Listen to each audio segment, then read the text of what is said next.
उर्दू ज़बान की 5वीं किताब में मैंने पिछली वीडियो में सबक नंबर 9 तक पढ़ा चुका।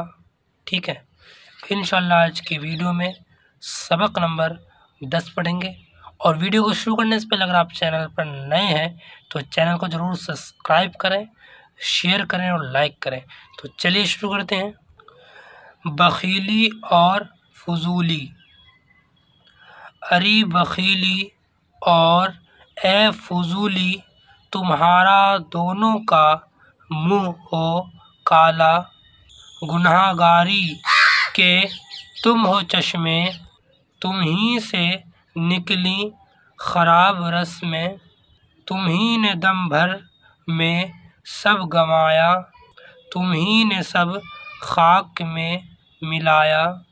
कमाने वालों ने जो कमाया, बसद मशक्क़त कई बरस में। न मालो दौलत के फ़ायदों ही से करके महरूम तुमने छोड़ा।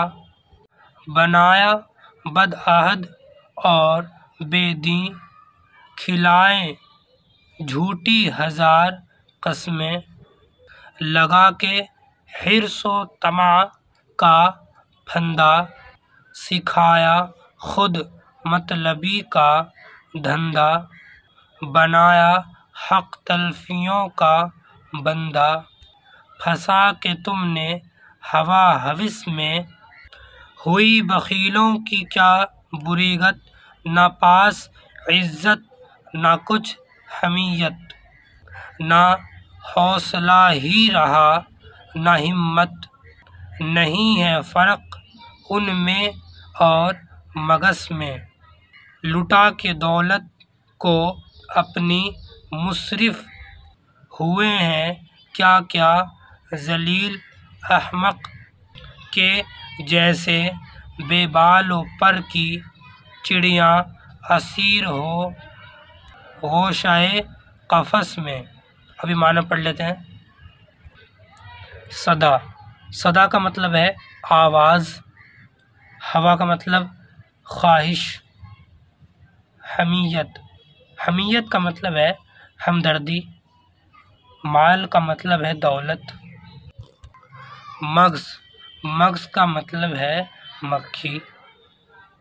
खुद मतलबी यानी कि लालचपन। ठीक है। यास। यास का मतलब है नाउम्मीदी। असीर।